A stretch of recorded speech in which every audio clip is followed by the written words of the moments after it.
১৫০০ বছর পরে তাকাইয়া দেখো এই জমিনের ভেতরে মদিনার নবীর আদর্শ মানার কারণে এখনো সম্মান আল্লাহ চোখে দেখায় দিলেন। করোনার সময় স্কুল বন্ধ, কলেজ বন্ধ, চাকরি বন্ধ, ব্যবসা বন্ধ, ট্রেন বন্ধ, ফ্যাক্টরি বন্ধ, সব বন্ধ হয়ে গেল, কিন্তু কোরআনের একটা মাদ্রাসাও বন্ধ হয় নাই। নাকি বাকি না নগদ? জিন্দেগি মে বন্দগি তু কর নাহি, জিন্দেগি মে বন্দগি তু কর নাহি, জিন্দেগি মে বন্দগি শর্মিন্দা হে, जिंदगी में बंदगी शर्मिंदा है।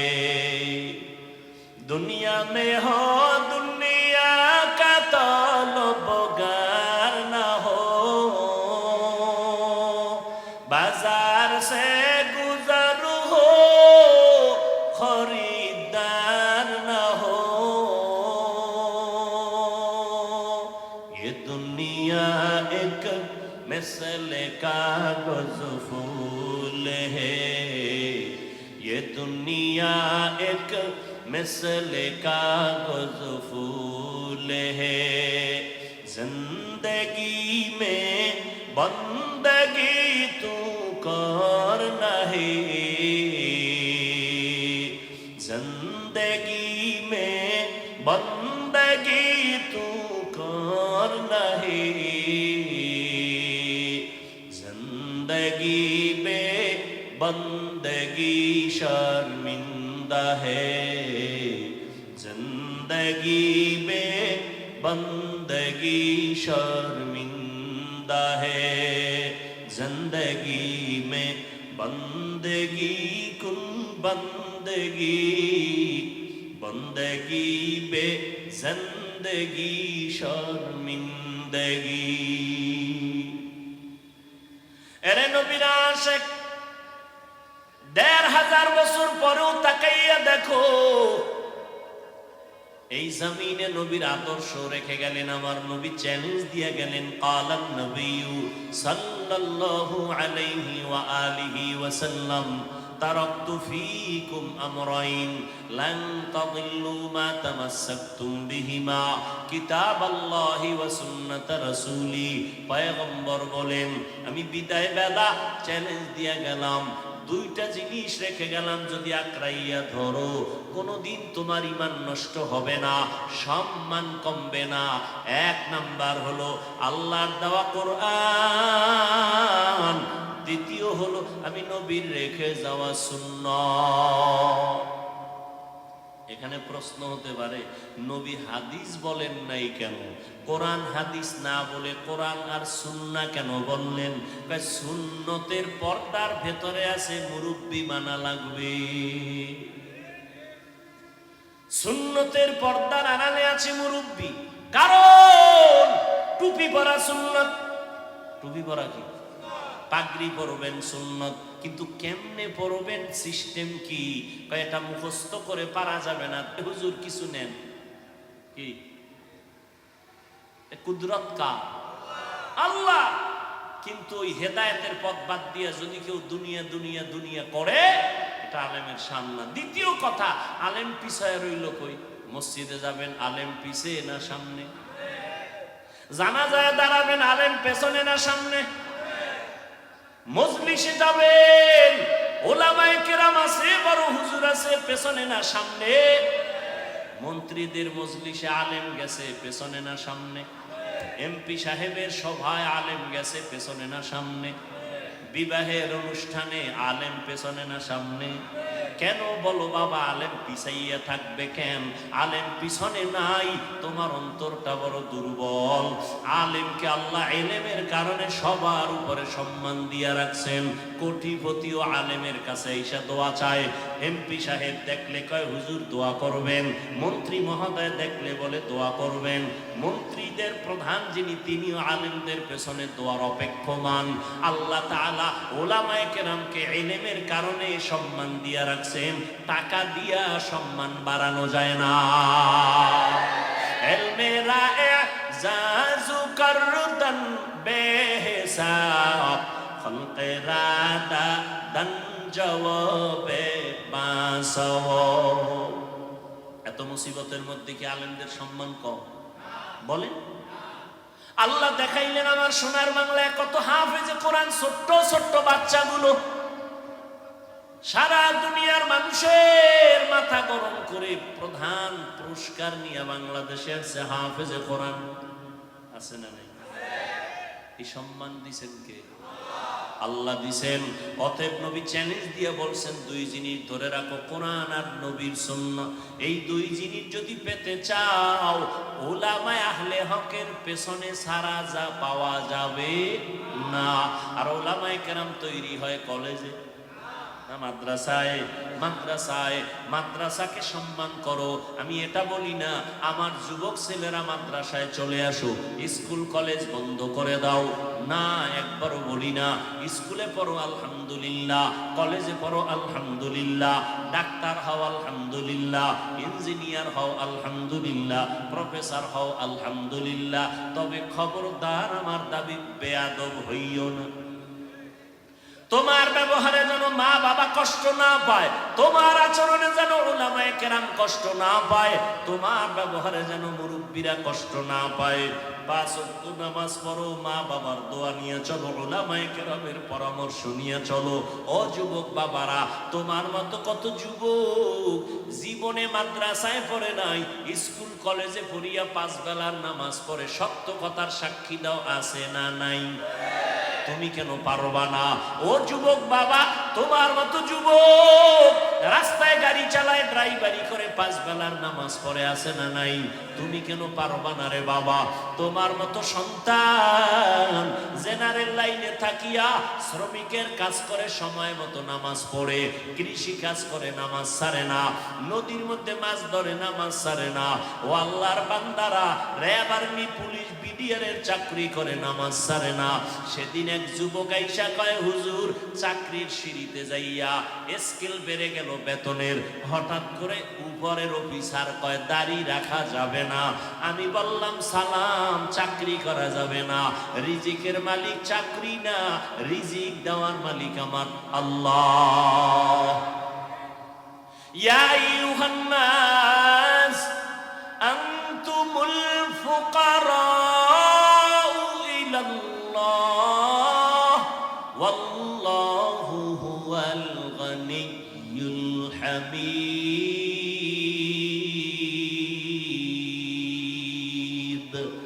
ঘর তাওয়াক্কুল মিকুনি হর সুবহ শাম, میرساند رزق تو از لامقام، جز با حق چیز مخاز این سجا، فضل او عامست در জুমলা জাহা। আল্লাহ বলেন, ও মানুষ তোমরা সবাই ফকির, আমি আল্লাহ প্রশংসিত ধনী। আল্লাহ পাক প্রশংসিত ধনী, রিজিকের মালিক আমার আল্লাহ। ও যুবক, চেয়ারম্যান, মেম্বার, এমপি, মন্ত্রী 5 ওয়াক্ত নামাজ পড়ে নাই, দোকানদারি করে, কোটি টাকার ব্যবসা করে, হারাম খায় না, নামাজ ছাড়ে না, অভাব নাই। তোমার মনটাকে একটু প্রশ্ন করো, তুমি কেন পারো না রে বাবা? তোমার মতো যুবক 5 বেলার নামাজ পড়ে, কলেজে দৌড়ায়, স্কুলে দৌড়ায়, তুমি কেন পারো না? ঢাকা কলেজের বারান্দায় গিয়া দাঁড়াও, সলিমুল্লাহ হলের কিনারায় দাঁড়াও, জাহাঙ্গীরনগরের কিনারায় দাঁড়ায়, দেখবা পাগড়িওয়ালা সন্তান হাঁটে, মনে হয় যেন বাইতুল মুকাররমের একজন খতিব। কয় না, আমি জীবনে খতিবগিরি করি নাই। কই পড়ো? বলে ঢাকা কলেজে। এমন সুরাত কেন পাগড়ি লাগানো? বলে আমার মাওলার কোরআনওয়ালা উলামায়ে কেরামের নেক দোয়া।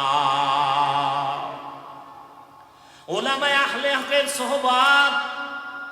ও যুবক, তুমি ডাক্তার হও বাধা নাই, ইঞ্জিনিয়ার হও বাধা নাই, জেনারেল লাইনে থাকো বাধা নাই, চাকরি করো ব্যবসা করো বাধা নাই, 5 বেলার নামাজ পড়ো, মা বাবার দোয়া নিয়ে চলো, উলামায়ে কেরামের পরামর্শ নিয়ে চলো।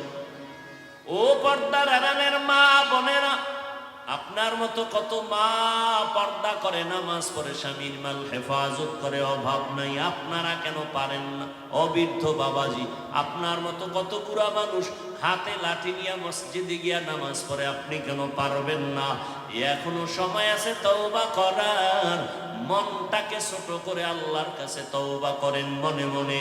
আল্লাহকে বলেন, হেদায়ার মালিক, জীবনে কত শয়তানের ধোকায় পড়ে নামাজ ছাড়লাম, বেপরদায় চললাম, দাড়ি কাটলাম, কত মানুষের ক্ষতি করলাম, রহমতের নবীর আদর্শ চিনলাম না, চিনার চেষ্টাও করলাম না।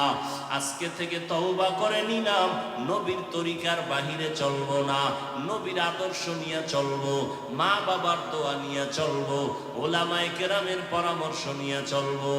আর কোনোদিন দাড়ি কাটবো না, বেপরদায় চলবো না, নামাজ ছাড়বো না। হেদায়াতের মালিক আমার আল্লাহ, ইজ্জতের মালিক আমার আল্লাহ। আবু জাহাল নবীজির বয়ান শুনিয়াও কালেমা পড়তে পারলো না, কপাল পোড়া। আর ওমরের মতো বান্দা নবীর কল্লা কাটতে গিয়া কালেমাওয়ালা মুসলমান হয়ে গেল। এই জমিনে আবু জাহালের মতো শক্ত অন্তরের কিছু মানুষ থাকবে, হাজারো বয়ানে তওবা নসিব হবে না। আর একদল ওমরের মেজাজওয়ালা গুনাহ নিয়া ময়দানে ঢুকার পর চোখের পানি ছেড়ে ভয় ঢুকার পরে কাঁদবে আর বলবে, ও আল্লাহ, এতদিন বুঝি নাই দাড়ি কাটলে কি অপরাধ হবে, নামাজ ছাড়লে কি অপরাধ হবে।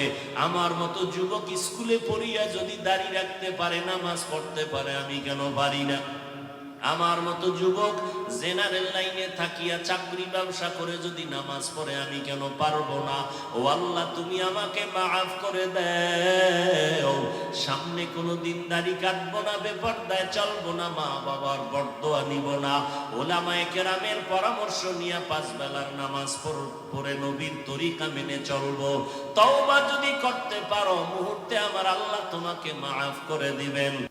রূহের জগতের জন্য আমার নবী আলাদা রহমত, মায়ের গর্ভের জগতের জন্য আমার নবী আলাদা রহমত, দুনিয়ার জগতের জন্য আমার নবী আলাদা রহমত, কবর জগতের জন্য নবী আমার রহমত, হাসর ময়দানের জগতের জন্য নবী রহমত, জান্নাত ও জাহান্নামের জগতের জন্য আমার নবী রহমত। এটা মাঝে মাঝে বুঝে আসে না, জাহান্নামের জন্য নবী রহমত হয় কি করে? প্রত্যেকটার বিষয় ভিন্ন ভিন্ন আলোচনা। রূহের জগতের জন্য নবী কিভাবে রহমত, ভিন্ন আলোচনা। মায়ের গর্ভের জগতের জন্য নবী কিভাবে রহমত, ভিন্ন আলোচনা। কবর জগতের জন্য নবী কিভাবে রহমত, ভিন্ন আলোচনা। হাসরের ময়দানের জগতের জন্য নবী কেমন রহমত, ভিন্ন আলোচনা। জান্নাতের জগৎ আর জাহান্নামের জগতের জন্য নবী কিভাবে রহমত, ভিন্ন আলোচনা। আমি আজকে শুধু দুনিয়ার জগৎ নিয়ে কিভাবে নবী রহমতে নিয়ে কয়েকটা কথা বলে মোনাজাত দিব। দুনিয়ার জগতের জন্য নবী যে রহমত, এটা সমষ্টিগত এক কথায় বলে দিলাম, কিন্তু এখানেও ভাগ আছে।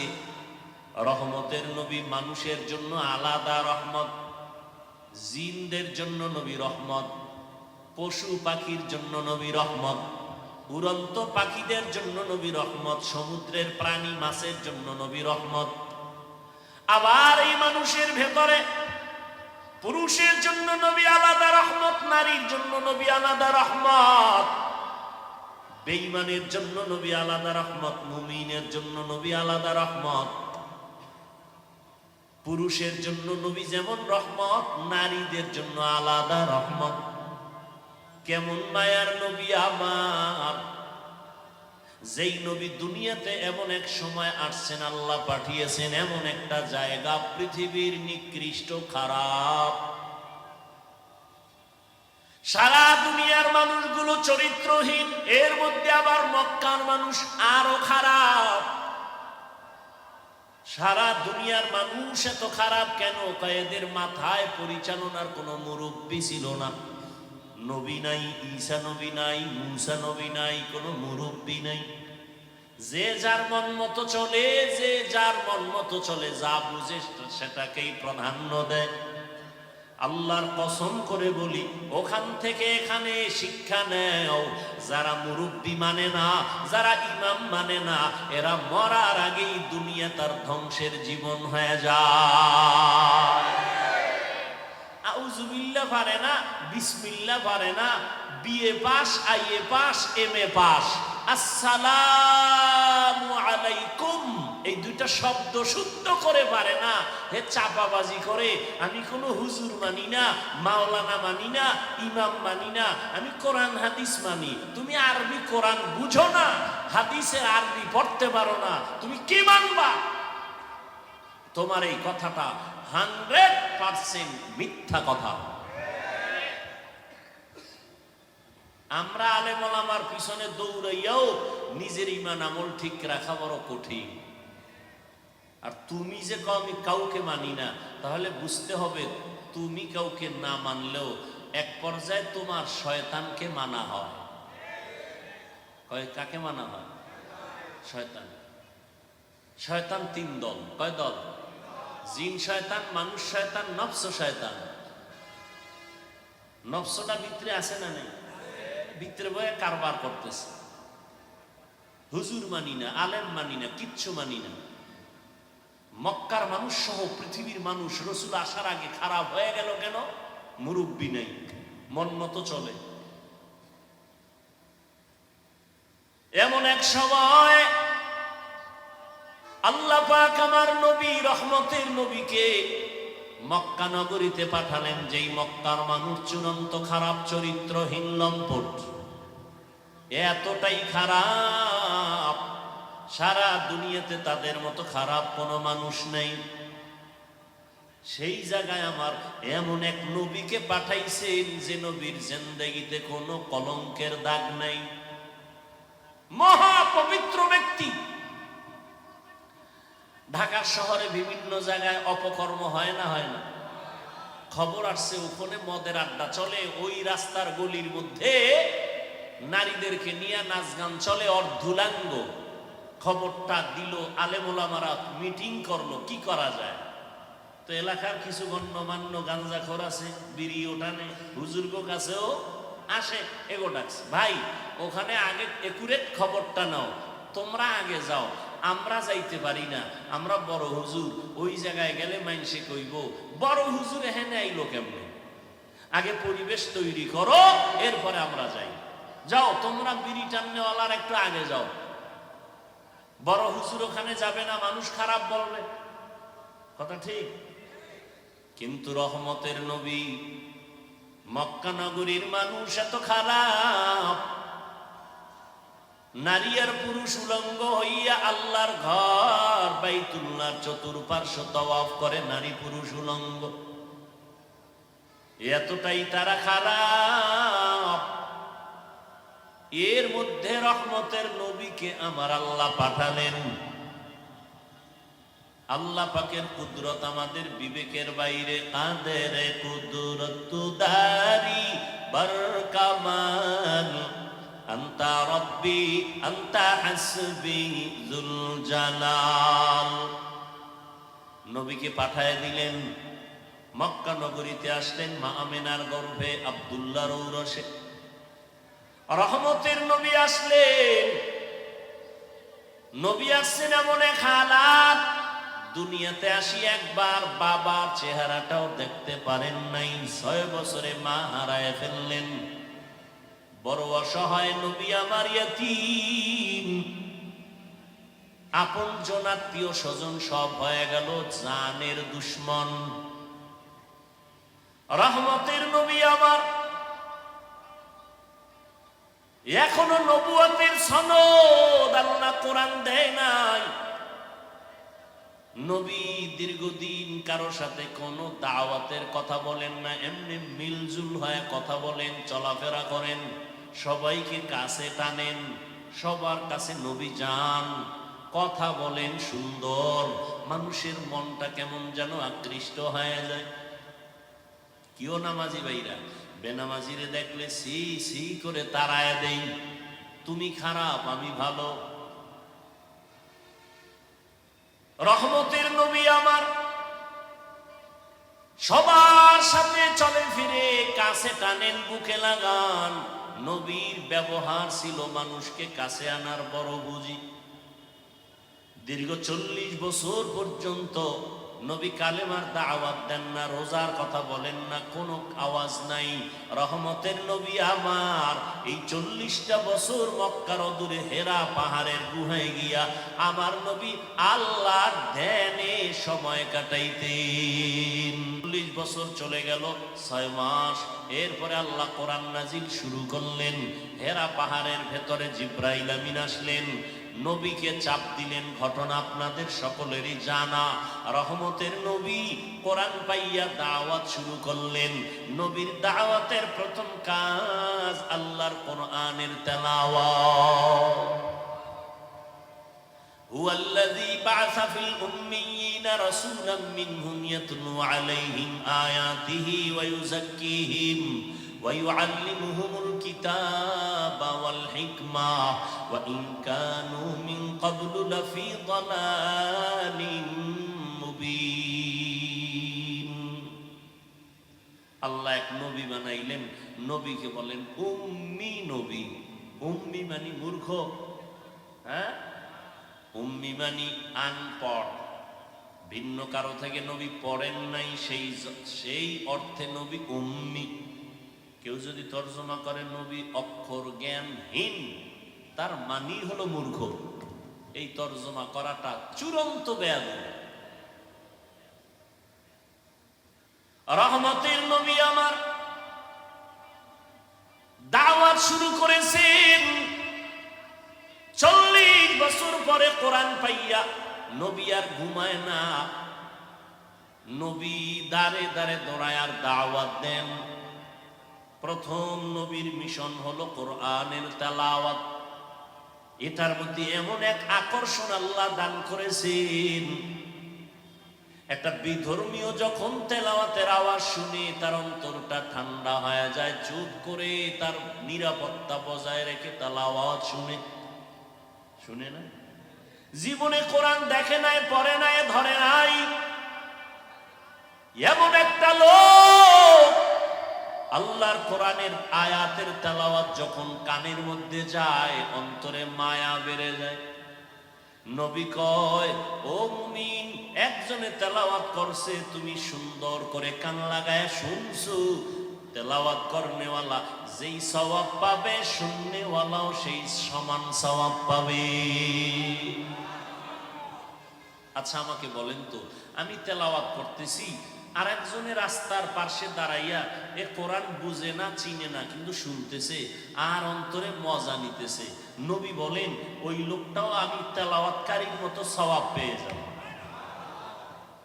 এখন যারা বলতে চান যে অর্থ না জেনে পড়লে লাভ নাই, তাহলে ওই লোকটা কি সওয়াব থেকে বঞ্চিত? বলেন। আমি এমন আয়াত তেলাওয়াত করলাম, হাফেজ সাহেব করে, অর্থ জানে না, সওয়াব হবে না? তাহলে এই ফিতনা কেন? কি বিষয় কি?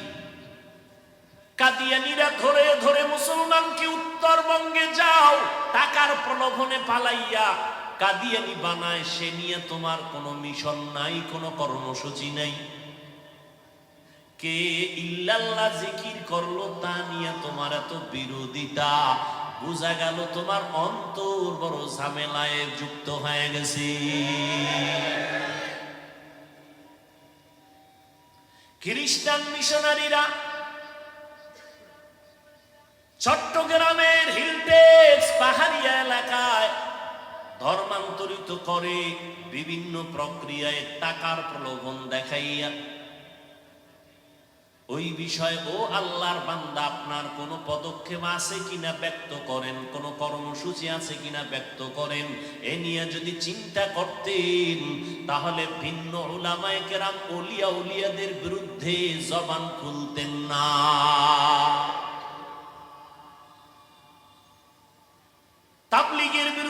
চরমনাইয়ের বিরোধিতা, উজানির বিরোধিতা,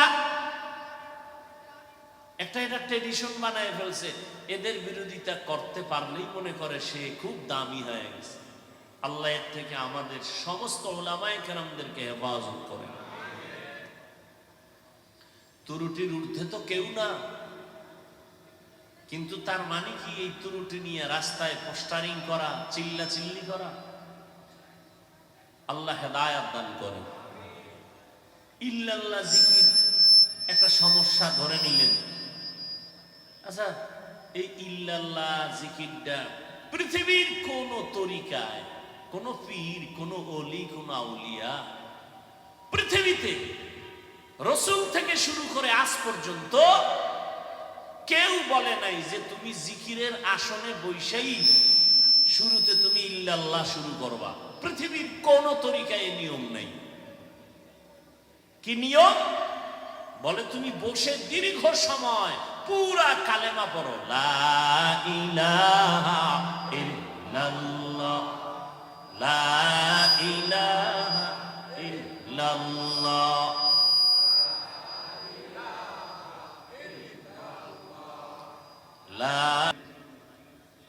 তাহলে আমি আল্লাহ আছেন, আল্লাহ আছেন। লা ইলাহা শব্দে বুঝায় না, ইল্লাল্লাহ শব্দটায় বুঝায় আল্লাহ আছেন। লা ইলাহা নফি, ইল্লাল্লাহ হলো ইসবাত। লা ইলাহা মানে কোনো ইলাহ নাই, ইল্লাল্লাহ মানে আল্লাহই আছেন। কে আছেন?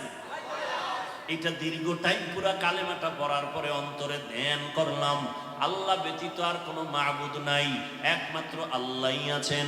এটা অন্তরে বসানোর পরে দীর্ঘ টাইমের পরে এক পর্যায়ে বললাম শুধু ইল্লাল্লাহ, ইল্লাল্লাহ, ইল্লাল্লাহ, একমাত্র আল্লাহই আছেন, আল্লাহই আছেন, আল্লাহই আছেন, আর কেউ নাই। আর কেউ নাই কথাটা তো আগেই বলে ফেলেছি। এখন সংক্ষিপ্ত আকারে আমি আমাকে সাধনার রাস্তায় নিয়ে মজবুত অর্জন নিয়ে আল্লাহর হাজির ও নাজিরটাকে অন্তরে ঢুকাইলাম। আল্লাহই আছেন, আল্লাহই আছেন, আল্লাহই আছেন। আমি যে এতদিন বলি আমি আছি, আমার বাড়ি, আমার টাকা, আমার ঘর, আমার না, একমাত্র সব কিছুর মূলে আমার আল্লাহ, আর কেউ না। তাহলে ইল্লাল্লাহ যদি কেউ সমস্যাটা ধরে, কথার কথা, তাহলে লা ইলাহা ইল্লাল্লাহ এটা তো সমস্যা নাই, তো এটা বলেন না কেন যে না ওনাদের মধ্যে একটা ভালো গুণ আছে? খালি দোষটাই বলবেন। আর এই যে জিকিরের তালিম, এটা চরমনাইওয়ালারা জন্ম দেয় নাই, উজানির কারি ইব্রাহিম জন্ম দেয় নাই, আবিষ্কার করে নাই।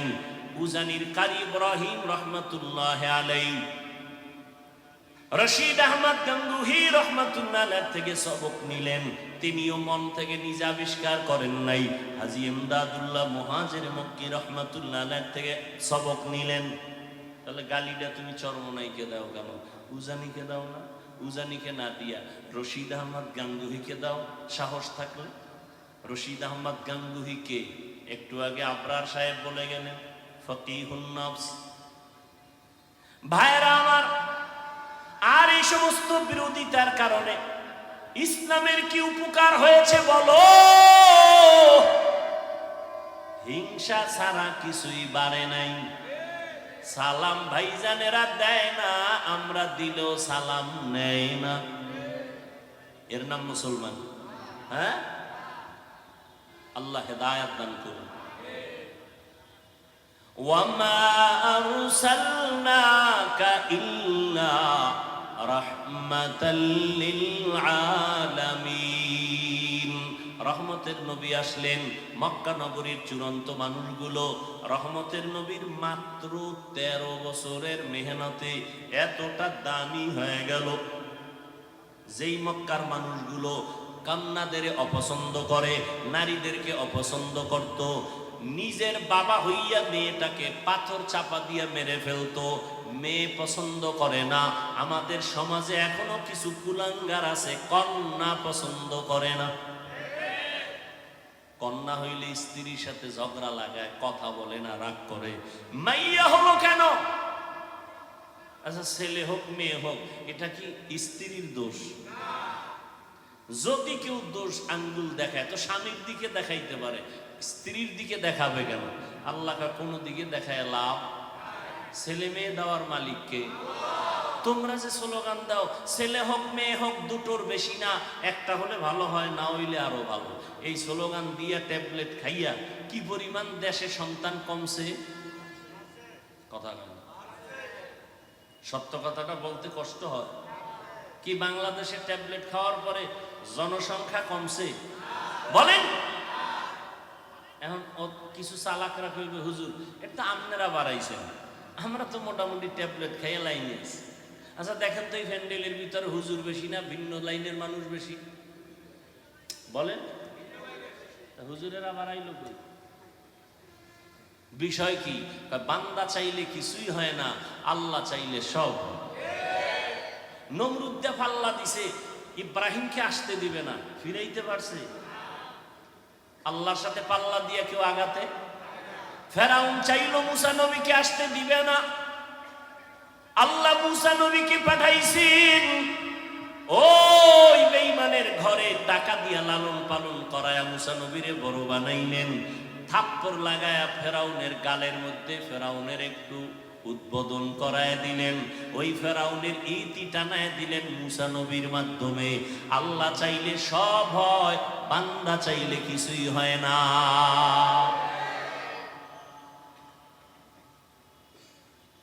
আল্লাহর নবী আসলেন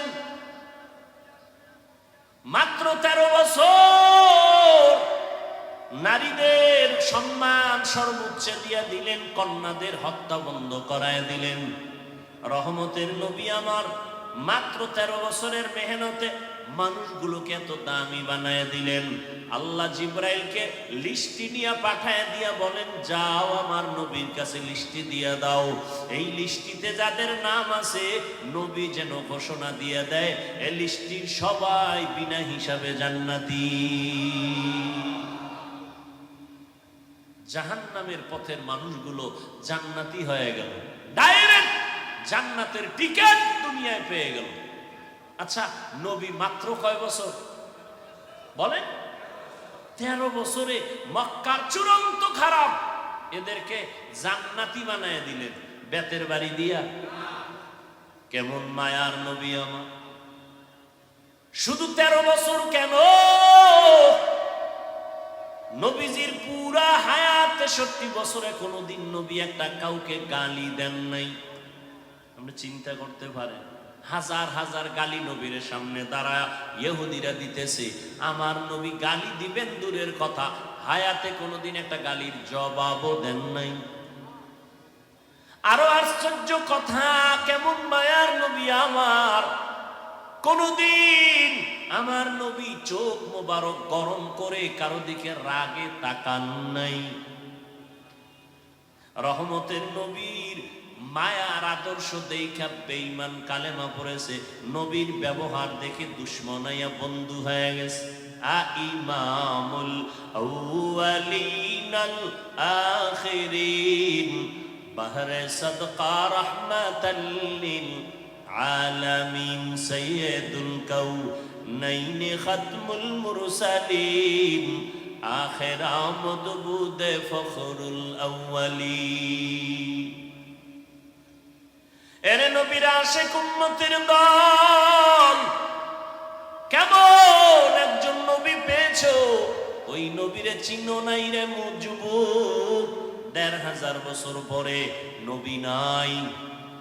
ওই যে একটু আগে বলছিলাম শুরুতে, ঈসা নবী চলে গেছেন, আমগো নবী আসছেন, মাঝখানে কোনো মুরব্বী নাই, মন মতো চলিয়া ধ্বংসের পথে গেল। কিন্তু রহমতের নবী, শ্রেষ্ঠ নবী, যার কোনো তুলনা নাই, সেই নবী চলে গেলেন, আজ 1500 বছর হয়ে গেল। এরপরও উম্মত কেন লাইন সারা হয় নাই? এখনো বাংলাদেশের ভেতরে উম্মত আল্লাহর নবীর সুন্নতের জন্য জীবন দিতে তৈয়ার। ফিলিস্তিনে মানুষ রক্ত দিয়ে দিতেছে।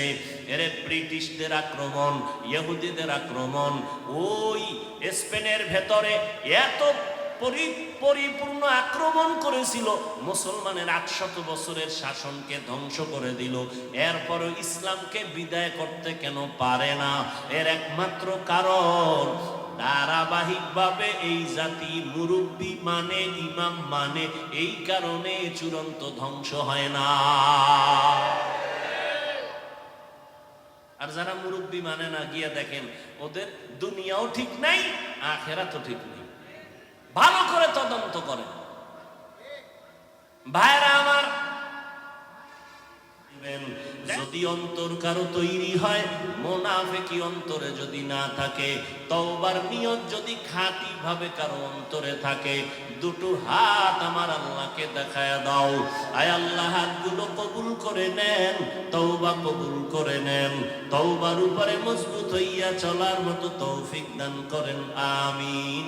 আলহামদুলিল্লাহি রাব্বিল আলামিন, ওয়াসসালাতু ওয়াসসালামু আলা সাইয়্যিদিল আম্বিয়াই ওয়াল মুরসালিন ওয়া আলা আলিহি ওয়া আসহাবিহি আজমাইন। ইয়া আরহামার রাহিমিন, ইয়া আরহামার রাহিমিন, ইয়া আরহামার রাহিমিন। রব্বিরহামহুমা কামা রাব্বায়ানি সগীরা। اللهم إنك عفو كريم تحب العفو فاعف عنا. اللهم إنا نسألك رضاك والجنة ونعوذ بك من سخطك والنار. اللهم إنا نعوذ بك من البرص والجنون والجذام وسيء الأسقام. ربنا ظلمنا أنفسنا وإن لم تغفر لنا وترحمنا لنكونن من الخاسرين. ربنا آتنا في الدنيا حسنة وفي الآخرة حسنة وقنا عذاب النار. ربنا وآتنا ما وعدتنا على رسلك ولا تخزنا يوم القيامة